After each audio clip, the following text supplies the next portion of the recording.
Bal tabqa fi na'imin aw azabin. Bahkan roh itu kekal. Allah yang menciptakannya demikian. Entah kekal dalam kenikmatan atau kekal dalam kesengsaraan. Ya, pada akhirnya nanti setelah masuk ke dalam alam akhirat, seluruh roh-roh manusia itu akan terpisah dengan sendirinya. Yang masuk ke dalam neraka, rohnya akan merasakan kesusahan yang tidak pernah berhenti. Demikian sebaliknya, yang masuk ke dalam surga fi na'imin akan terus merasakan nikmat. Kemudian yang terakhir, walahu al-mahfudu wal qalam. Lahul mahfud, kitab hidup dan pena. Allah ciptakan tidak rusak. Dikumpulkan dalam sebuah syair samaniyatun. Hukimal baqa'u ya ummuha minal khalqi wal baquna fi hiyajil adami. Hiyal al arsyu wal kursiyyu wan narun wa jannatun wa ajabun wa arwahun kada lauhu wal qalam. 8 yang diciptakan oleh Allah diberikan sifat baqo, kekal, mencakup 1 arsy, 2 kursi, 3 neraka, 4 surga, 5 tulang ekor, 6 arwah atau roh, 7 lauhul mahfuz, 8 pena. Mungkin baru kali ini tahu ya. Saya pun sama. Ya. Tapi yang jelas ini pengulangan. Sebelumnya sudah ada penjelasan seperti ini di kitab Syarhu Luqmatil Itiqad karya Syekh Muhammad bin Shalih Al-Utsaimin. Ya, sifat-sifat makhluk yang Allah ciptakan, Allah berkehendak makhluk tersebut tidak binasa. Ya. Sekolah ini nggak ada ya pelajaran seperti ini. Adanya di kitab-kitab para ulama. Ya. Tadi terakhir pena. Terakhir pena. Pena, kolam, al-kolam, pulpen. Allah memiliki makhluk namanya pulpen. Entah seperti apa panjangnya, apakah bentuknya persegi panjang, kubus atau silinder, tidak diceritakan detailnya. Ya kolam uktub kulla syai'in. Wahai pena, tulislah segala sesuatu apa yang akan terjadi sampai hari kiamat. Pena disuruh oleh Allah untuk menuliskan takdir, kemudian disimpan di lauhul mahfuz 50.000 tahun sebelum langit dan bumi diciptakan. Kayak fiksi ya.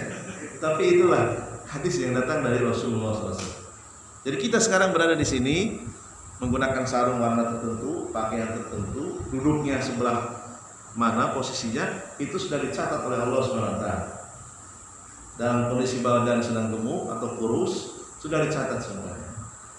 Ya, 50.000 tahun sebelum langit dan bumi diciptakan. Ya, jadi takdir itu ada 4 tingkatan. Dan itu nanti insya Allah kalau ada waktu dijelaskan dalam kitab Hadhihi Akidati, Akidatu Ahli Sunnah wal Jamaah. Ya. Sehingga dengan memahami ilmu tentang takdir, segetir dan sepahit apapun kita mengalami kepahitan hidup, kita akan ingat, oh takdir itu ada 4 tingkatan. Saya dipukul oleh seorang begal di jalanan, itu sudah dicatat. Jadi kita akan ridho, kita akan menerima sepahit apapun. Ketika kita di bawah titik yang paling bawah sekalipun dalam hidup, kita tidak akan mundur, tidak akan murtad, tidak akan futur, tidak akan meninggalkan kewajiban. Karena kita sudah punya ilmunya. Dan pasti di antara kita semuanya akan diuji. Kekecewaan, ya, pembulian, pembunuhan karakter, itu setiap orang pasti mengalami. Tinggal yang membedakan kadarnya saja yang membedakan. Ya. Berikutnya qauluhu wa jami'u ma yu'azzamu bihi rabbul alamin fa huwa lillah. Segala bentuk yang diagungkan itu hanya yang berhak adalah Rabb, Tuhan seluruh alam, yaitu Allah. Jami'u ta'zimati allati yu'azzamu biha Allah milkun wa istihqaqun lahu subhanahu wa ta'ala. Ini adalah tafsir dari at-tahiyatu, segala bentuk penghormatan. At-tahiyatu lillah wa sholawatu dan seterusnya. Wa thayyibatu. Ya. Jami'u ta'dimat allati yu'adhimu biha Allah milkun wa istiqaqun lahu la yastahiquha al-makhluk. Sehingga secara mutlak penghormatan, pengagungan itu tidak diberikan kepada makhluk. Kita menghormati selain Allah, menghormati makhluk karena memang diperintahkan sebagai bentuk rasa terima kasih. Ya. Pengagungan yang kadarnya tidak sampai kadar ibadah. Ya. Kita memuliakan tamu, ya, memberikan suguhan yang terbaik, itu tidak termasuk takdim yang terlarang. Karena di situ diperintahkan, ada dalil kita diperintahkan untuk menghormati tamu. Ya. Faman sarafa minhu syai'an li ghairillah fa huwa musyrikun kafirun. Barang siapa yang memberikan takdim, penghormatan yang di dalamnya mengandung ibadah kepada selain Allah, maka ia musyrik kafir. Kaman raka'a li ghairillah ta'abudan lahu, seperti orang yang ruku kepada selain Allah dalam rangka untuk menyembahnya. Wa man sajada li ghairillah, demikian juga orang yang sujud dan dia sujudnya disertai dengan niat menyembah.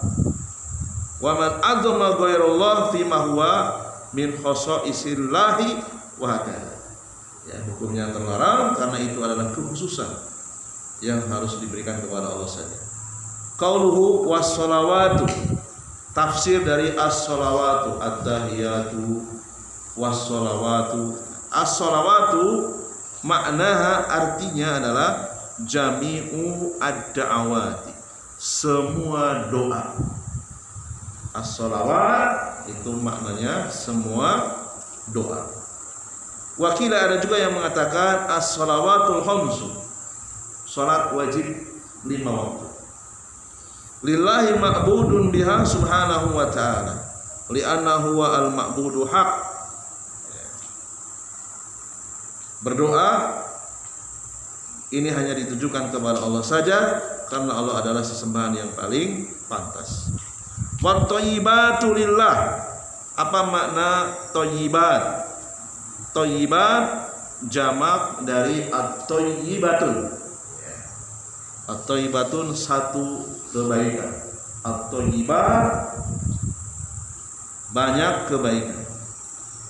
Thayyibatul aqwali wal a'mali, kebaikan dari ucapan, dari amalan.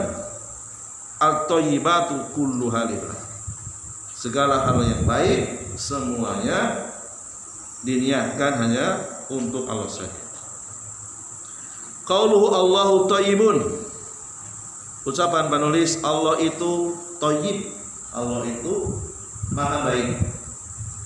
Wala yaqbalu, dan Allah tidak akan menerima minal aqwal ucapan, wal a'mal amalan, illa thayyibah, kecuali ucapan dan amalan tersebut menurut Allah baik, baru diterima. Dan ini menjadi dalil bahwasanya kita tidak boleh membangun masjid dengan uang hasil yang haram. Ya, tidak boleh membangun masjid, membangun rumah ibadah, membangun Islamic Center dengan modal hasil maling, tidak boleh. Ya, dengan hasil riba, korupsi. Ya, kayaknya nggak ada ya di Pontianak, nggak ada ya, nggak ada ya. Ada nggak? Saya melihat langsung ada ternyata. Kenapa? Saya diberikan amanah mengumpulkan dana 350 juta. Ya. Jadi ada tanah seorang dosen Untan. Tanah tersebut akan dibeli oleh misionaris 4 kali lipat harganya. Siapa yang nggak tergiur? Tahun 2010-an lah ya. Ya. Berapa 4 kali lipatnya? Kali 350 juta. 1,4 M zaman itu besar sekali. Ya. Alhamdulillah terkumpul dalam waktu yang tidak lama. Ada yang menyumbang 1 juta, 2 juta, macam-macam lah. Ya. Terbeli tanah tersebut, lalu kemudian untuk memudahkan transaksi dipinjam 3 KTP di hadapan notaris, seakan-akan tanah itu dibeli oleh 3 orang. Ya, tetapi seharusnya setelah terbeli 3 orang ini menghadap ke BPN untuk dirubah menjadi sertifikat wakaf. Ala kulli hal, karena mungkin kita belum berpengalaman di dalam organisasi, 3 orang ini berkhianat. Dia keluar dari yayasan membawa sertifikat, surat pernyataan di hadapan notaris kalau sertifikat itu bukan 3 orang ini, tidak dikembalikan ke yayasan. Dijual tanahnya, membangun Islamic Center. Na'udzubillah min dzalik. Sengaja saya rekam ini, tak apa-apa, kan saya tidak menyebutkan nama. Ya, saya sudah menyampaikan lewat pribadi, lewat media sosial, segera untuk bertobat. Ya, Allah tidak akan menerima kecuali dari yang baik. Ya, dan sangat disayangkan mereka mengaku dari jamaah salafi, mengaku paling sunnah, mengaku paling lempeng mengikuti sahabat, tapi ternyata tingkah lakunya justru lebih buruk dari kaum muslimin yang tidak mengaku salafi. Ya kan? Salaf itu maknanya apa? Salaf, pendahulu. Huruf ya yang terakhir itu maknanya mengikuti salaf, mengikuti sahabat. Tidak ada satupun sahabat Nabi, sahabat jumlahnya berapa? Ratusan ribu, tidak ada satupun di antara mereka yang membangun rumah ibadah dari hasil malih. Tidak ada. Cocok tidak mereka disebut salafi? Tidak pantas. Jangan sebut lagi mereka salafi. Tapi tidak semua ya, tidak semua. Ada yang di antara mereka yang membangun pondok dari harta yang halal ada. Tapi mayoritas yang ada di kota Pontianak yang mereka suka mengundang dai-dai dari luar Kalbar, terbukti dan sampai sekarang tidak mau bertobat, tidak mau mengembalikan surat pernyataan bahwa itu bukan milik mereka. Dijual berapa? Ada yang tahu? 3,5 miliar lebih. Mereka mengajak masyarakat dunia untuk menyumbang, membantu memuluskan syahwat mereka, membangun Islamic Center dari hasil malih. Na'udzubillah min dzalik. Ya. Ada sebuah perkataan yang cukup terkenal di kalangan para ulama, al-ibratu bil haqaiq. Yang dinilai itu bukanlah pengakuan, tetapi fakta, tingkah laku, kenyataan di lapangan. Itulah yang dilihat. Saya muslim, tapi setiap hari ke dukun, cocok nggak disebut muslim? Nggak cocok. Ya, muslim itu orang yang menyerahkan diri kepada Allah. Tidak boleh menyerahkan ibadah kepada selain Allah.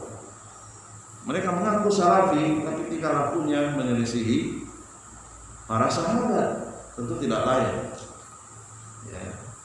Sebut saja kelompoknya, kelompok organisasinya kan, atau kelompok nama yang dituakan di antara mereka, nggak apa-apa. Ya, karena banyak manusia yang tertipu. Mereka dikumpulkan nomor WhatsApp-nya, ngadain takbir akbar, nomor WhatsApp-nya dimasukkan ke dalam grup, dimintai sumbangan untuk mendukung pembangunan Islamic Center dari hasil maling. Ya, maling apa tadi? Maling sertifikat. Disebutkan dalam Sahih Muslim nomornya 1015 an Abi Hurairah, dari Abu Hurairah semoga Allah meridhoinya.